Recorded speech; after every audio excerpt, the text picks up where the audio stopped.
I don't have a gavel. So I'll use my fingers. So good afternoon, everyone, and welcome to the November 17th meeting of the Intergovernmental Cooperation Authority. We are down 2 members today. Carla had another obligation, as did Mark Ryan. So what you see is what you get. Short chair's report. I started out by saying, again, another month flew by, and I realized, no, it's only been 3 weeks. That's why it seemed like it was a month that flew by so fast. And it was punctuated by an election that we'll see a change of administration. And I've talked to Wanda, and I know she's working busily on the transition and looking forward to finding qualified people to help her in her administration, as well as on her transition team. So we wish her well. And this follow-up to our meeting in November, you may remember we were going to send 2 letters to the mayor, which we did. One was encouraging engagement of the public in a robust discussion about the priorities for what the ARP money should go to. And the other was on the neighborhood services fund. I call it sort of the application of the collection of the delinquent receivables, which carried with it a budget line item of 500,000. Both those letters went out. They were neither acknowledged nor did we receive a response, but we know they got there. And that's all I have at this point. We'll look forward to more engaged conversation in later in the agenda. Dan, in person. I don't know how we haven't seen you in person in a while. Been a little while. It's good to see everybody. Welcome. Thank you. We wanted to give an update on just a couple of issues. The city is on track to close on stadium bond fees and to execute the amended agreement with AMVAC that we've been discussing for several months now. That is scheduled for Tuesday. We have everything lined up administratively. I walked in, we had 17 emails, which is in some ways a good sign when you're getting close to closing. Means things are coming together, but we're on track on that front. Just to recap, the amended settlement agreement with AMVAC will involve refusing the stadium bonds that were issued by the Harrisburg Redevelopment Authority. That will cost the cash outlay just under $5 million. And then those bonds will be the fees. In exchange for that, the city will get a reduction in the AMVAC liability that's owed to them associated with the default on the series 1997 bonds. Those are the that liability carries an interest rate of 6.75%. So there's obviously a strong interest in paying that down. At the same time, the city is going to make a $4 million prepayment on that liability, of which it will get a credit for an additional credit above that towards the liability. All in all, there's going to be just under $9 million cash outlay on Tuesday, and about a $13.1 million total debt reduction. So that will be a significant.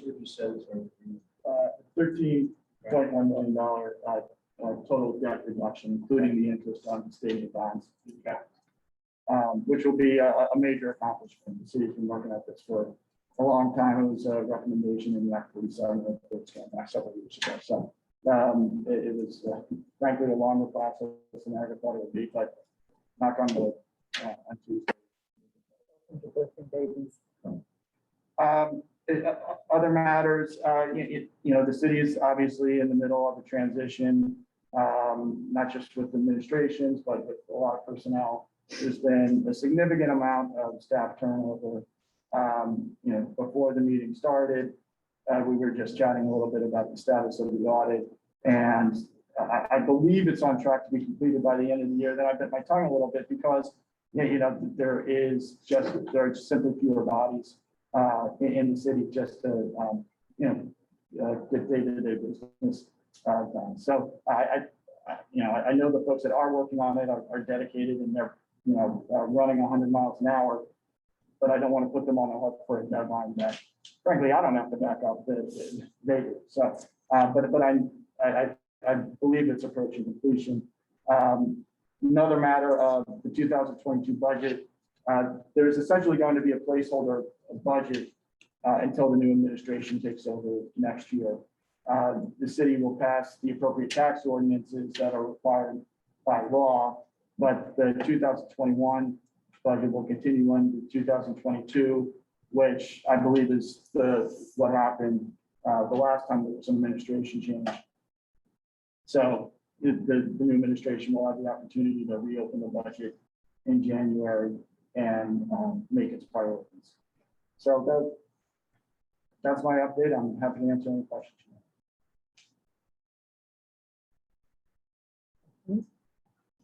Dan, I thought I heard you say that in the AMBAC settlement agreement, the prepayment portion is going to be $4 million. Yes. So that's the larger, the larger of the amounts that was in the consideration. I think originally in the plan it said it could be as little as $2 million or up to $4 million to maximize the discount.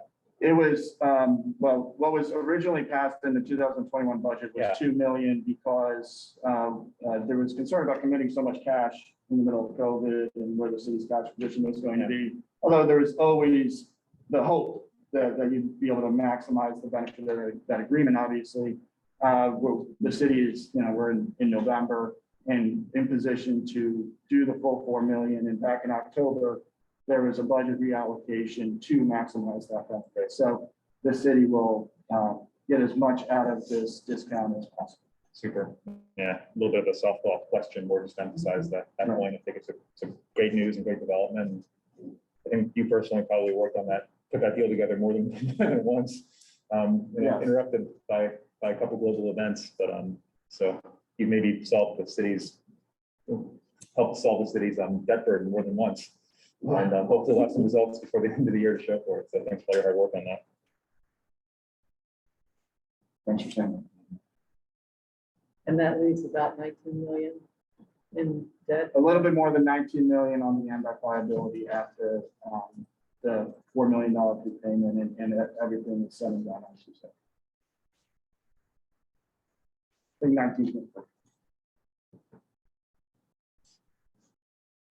And the liability will only grow at 5% until over the next 3 years or until it's paid off. And then there's still the opportunity to get a leveraged amount if we pay next year. Does that extend the $4 million was the max. The Okay. discount was available up to a prepayment of $4 million. All other prepayments will simply just be a reduction of that liability. Got it. As far as the transition, are you seeing any meshing of the conversations going on with the current administration to help the new administration settle in? I'll be honest, I'm not even involved myself in the operations on a day-to-day basis, so I don't want to say that anybody's, things are happening or not. I do know that even just getting, lining things up to get this visas done on Tuesday, I'm double and triple checking things to make sure that folks are available to literally make sort of administrative, wires and fill out documents and things like that. So, I don't think this is an atypical transition, kind of sad to say, but I think there's a little bit of rockiness until January. I'm like, understanding. Anyone else questions for? So should we assume that all the other stuff that the board is interested in, is it right to say that it would be unrealistic to assume there'd be much additional activity before the new administration takes over. That's the first thing. Okay.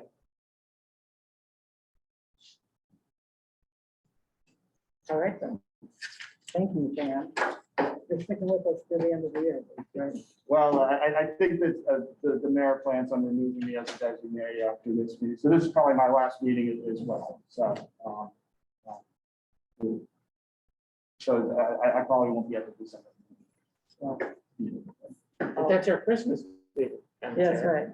It was the parties, but I echo Ralph's comments. We really do. Thank you for all you've done for the city, and certainly your responses and your presentations have a level of professionalism that we really appreciate it. It's made it easy to understand, and it was direct, concise. So thank you for that. Thank you, Kusum. So the next item on the agenda was just trying to get ourselves up to speed on the transition, making sure we're all familiar with the dates, what we can expect, where we have leeway. Anna Marie helped me a little bit, try to get this, so everyone changes positions on January 4th this year, because it's the first Monday of the new year. And so as I understand it, the new council members will be sworn in, the mayor will be sworn in, as well as the controller will be sworn in. And city council immediately upon being sworn in, remove themselves to a meeting and they will select a new president. So we should have that. That should be known on the board. I mentioned that I had a great conversation with Mayor-elect Williams, and she's hard at work, and I think really excited given the immense the innumerable offers of help that she is getting from all provinces. And so that's exciting. It should be exciting for all of us that all of these relationships will once again be established. And as Dan said, it'll be a shell budget or a carrying over of probably the beginning budget of 2021 minus all the transfers. So not 87, but 70, whatever. We had a lot of additions throughout the year. And we were going to take a shell budget. I would presume to do that. Or is he not, or is the mayor not going to offer any budget, which I thought was mandatory? I'd be lying if I said mechanically I knew exactly how Okay. it was going to work, but I know this is the same process that happened the last time there was administrative change, and the whole idea is that a new administration will set the budget priorities and when they take office. And then we have the 5-year plan, which will get updated. It is due April 30th, 2022. And regardless, well, if it had been a different date, we would have given the new administration X amount of time to open it and change it. But it probably would be likely that 3 months is about the time that they get themselves settled in. And so the next 5-year plan will be representative of their thoughts. And obviously we'll ask her if there's any changes she wants to make in advance. In the same, Ralph and I were talking with the agreement. The agreement is written, it's agreed to by the city and city council and us. And so we would likely just ask Wanda for her affirmation that she still likes it from her different perch. She approved it as president of the city council, and she could again approve it as mayor. Are there, Jeffrey? Just a question on that subject before you go on, and maybe this is really for Anna Marie. The status, and I know Bill's not here today, and we understand the agreement is pending.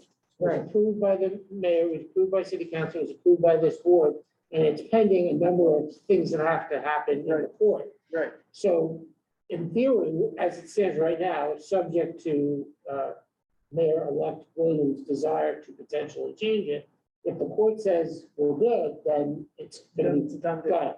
Okay, so if nothing happens, it's just up to the court to decide. And Wanda would still have to sign it as the Yes, president of city council. yes. Okay. Well, I assume they passed their ordinance, so authorizing the signature. Right. So somebody signs it, whoever they authorize. Right. So. You know, when I it's- have the ordinance and I never, up to this point, I haven't read it to see who signs it. But Somebody signs it. I know somebody signs it, but I don't know who that person is right now. And then our agreement becomes in full force and effect, and I think everybody on the board knows what the agreement says, but it's been a long time since we've talked about it, so we have to keep ourselves familiar because there are certain key points that we have come to agree with the city for our relationship going The forward. most important aspect, though, is that as soon as that's signed, the city is removed from Act 47 by operation of the signature, and I think that's where the rubber meets the road in terms of the court. And did everyone hear that? So, but, yeah. It's assumed that once this agreement is signed, that the city automatically exits Act 47. And that's our understanding at this point. But and then you use the term rubber hits the road, we'll see if it's all signed, if that in fact happens, how it plays out. And I know there's still several pieces that need to be put in place, which is why we originally didn't sign it. Neil asked us on behalf of the city to delay signing it until they could get these other pieces, including report, coming court issues settled before. Is there anything else as we think about the transition that we should, as a board, undertake? I know we've made all the overtures to Mayor-elect Williams that were here. Ralph and I met with a couple of, well, not a couple, we met with the new city council members to just answer any questions they might have, as well as offer them any insight they might give. And they both seem certainly very energetic, very engaged, and very hopeful, which is very encouraging. You enthused and positive about what city council will be like. Anything else? Everybody good? All right then. Jeffrey, authority business, please. Sure. So at our next meeting, because it was only 3 weeks, I was a little behind. We don't have minutes from the last meeting. We don't have bills, but we'll have that all done shortly. No worries. And we will catch up by the end of the year. But something exciting that we're working on is our own authority audit, which is well underway. And I know there was the required legal correspondence was sent to NMRA, which is good, which is a good sign because that's one of the final steps in the process. So the fact that we've sent our legal letter to NMRA, where she has to disclose what's going on with the authority, means that our auditors, ZA, are close to putting the final touches on our audit, which is the 2020-2021 fiscal year for us. I think I did that. I know I did the letter. I can't remember if it went out yesterday or not. Right. It'll go out this week. Wonderful. But that's a good sign. And we'll also, and that leads to our end of year report, which that is a part of. So we have a required report, which we have dubbed the Section 209 report, which I will work on, which will include activities of this group for the last year, which we are required to send to the governor, to the General Assembly, and to the CD. And it'll be very mundane. It'll talk about our budget, it'll talk about our approval of the 5-year plan, and what our comments were. It'll talk about our audit. It's really just a belts and suspenders so that we file with the state that they know that the authority is undertaking the activities as required by Act 124. So we will work on that. That will get finalized in December and transmitted to the governor and to the leaders of the caucuses. So that's coming up soon as well. We have one more meeting before the change of administration in December. And then we'll have to determine from the new administration, for example, who the new member ex officio is. According, remember, to the law, it's supposed to be the finance director, the director of finance. Obviously, if the new mayor appoints a director of finance, it would be the appropriate person to have as a member ex officio for this group, but then they can designate somebody if they like. That's what the rules say. So we won't have that by December, but perhaps by our January or third week in January meeting.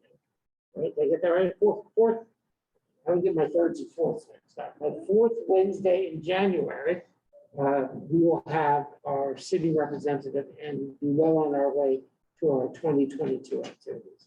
So, and will there something else you'd like me to cover, Madam Chair? Are we going to keep the same meeting schedule? Yes, at our last meeting, this board approved the 2022 meeting schedule, which is now on our website. It's all posted. So we will be meeting on the fourth Wednesday of every month, except for November and December, when we'll be meeting on the third Wednesday, subject to change. This board has and can change that schedule. That is our proposed schedule, and it's been published. So for 2020, so we have 12 meetings, 13 including December, laid out already planned for us. And if anybody has any other questions about the Section 209 report or activities of the board, please feel free to ask. Hearing nothing, I would like to ask you to engage the public if they have Sure, I comments. think there's a couple of questions from the public that maybe we can. Thank you. Yeah, I'd also like to file a formal complaint. Next Wednesday was my birthday. They noticed we didn't have a meeting on my birthday, so. You guys want to collectively put some money Oh, together. whoops, sorry. Oh, I guess you yeah. can't solicit.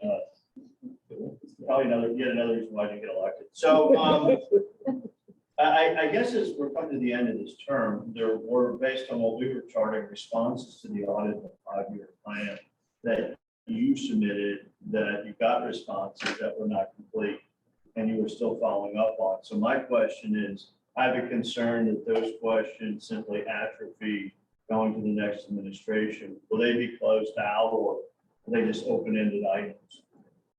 You guys had a grid of a number of questions that were really good. So I'm just curious on the status of that. You know, it's one thing to have it in the Act 209 report. It's another thing not to have the administration respond. Just not comfortable with that. I don't know if there's anything you can do to tell them.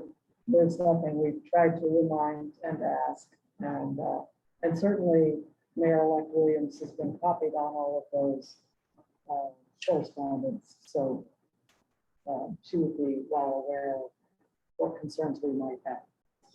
Yeah, I just wonder if that gets incorporated into your audit or some report, Jeff. I'm just availing myself to the fact that this success depends on the, you know, ability of the city to cooperate, and I don't want to belabor it, but moving forward, that would be good if we had a better response rate. Yep. The other, And it would probably be in our 203 report, because okay, the 203 report will be the report primarily on See, this administration with just a few months. I had a comment to that for Mr. Epstein. Can you remind me, did you attend the last meeting that we had last month? I don't, probably not. I was in the middle of hosting an election. You're doing another type of civic duty. At the last meeting, we actually made a finding, and it's called we called it a finding of variation, I believe. mhm. And it had to do with the fact that there was a variation from the approved 5-year plan. And it's a formal notification process that's part of Act 124. And one of the duties of this authority is to monitor quarterly the compliance of the plan and to notify the city when we find a variation which triggers additional, communication and cooperation with the city. So that was an action that took place at the last meeting. It's on the web, I can just check it. Yeah, it's, and not to make it, I know it sounds like official, it sounds serious, but it's a step that's outlined in Act 124. And so to the question of, do the issues atrophy, it's definitely not.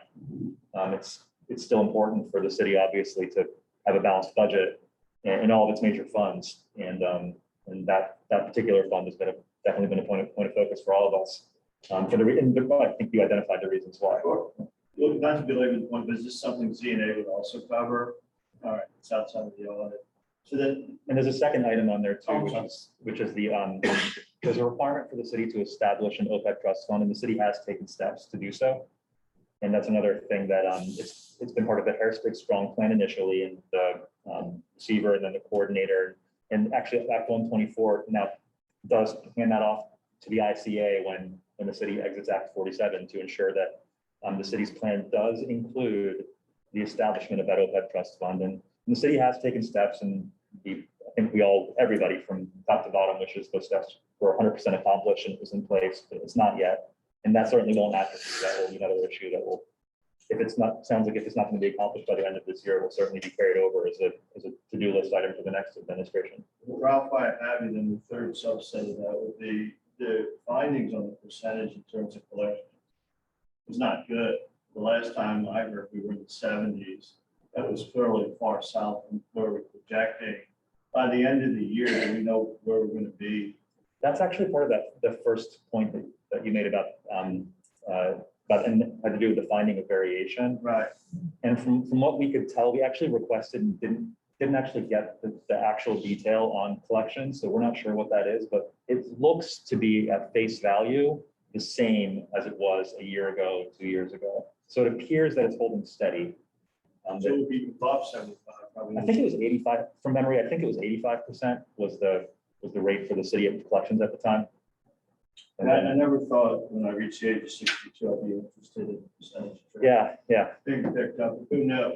The final question is a little more complicated. It kind of had a mixed decision, although I thought it was actually a positive decision for over the incinerator. So I have a two-part question is I don't know what DGS, if anything, is going to do. And secondly, if you exit Act 47, what impact does it have on the court cases? If I can, I think I'm gonna slightly tackle that. Won't completely answer it, but slightly tackle it. That's That's like the why, Eagles, slightly tighter. yeah, I was at the Steeler game, same problem.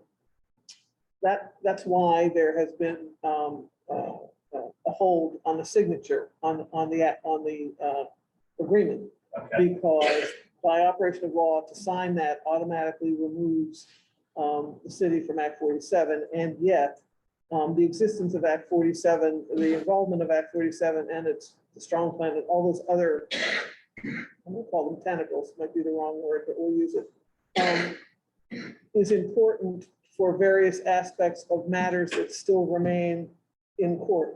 And so until those have been maybe not resolved, but at least ironed out somehow, everybody's on hold as to the signature on the agreement.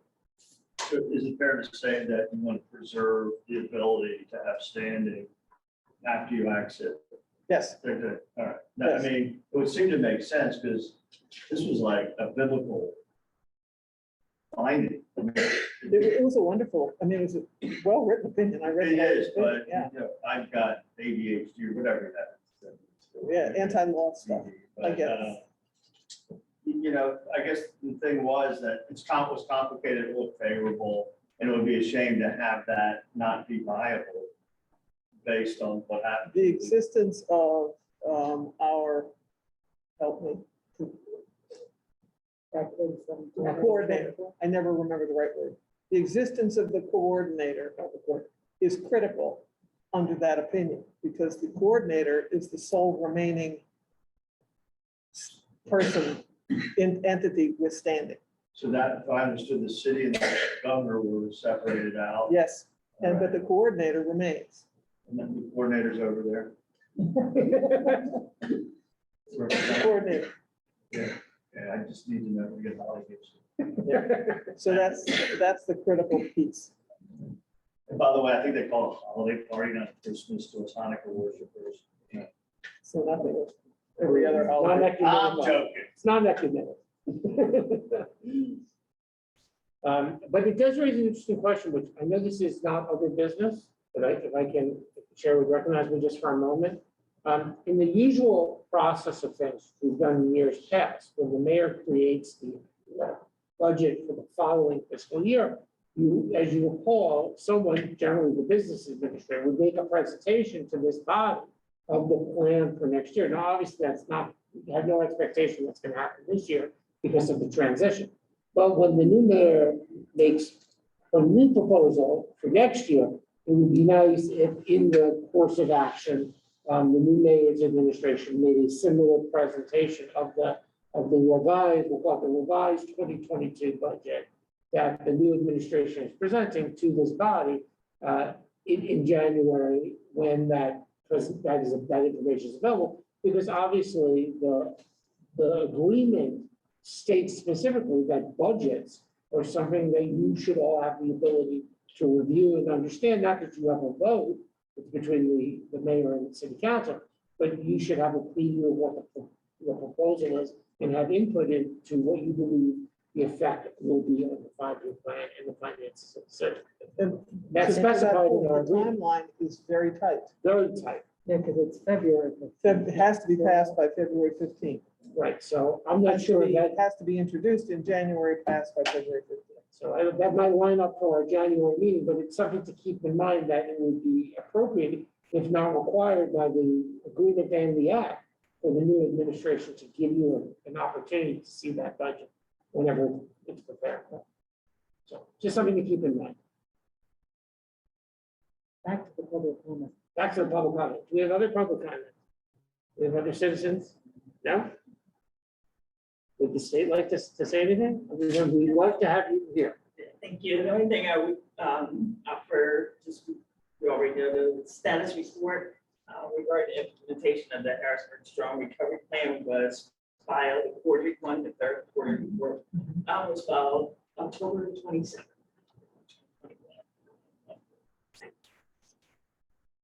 Thank you.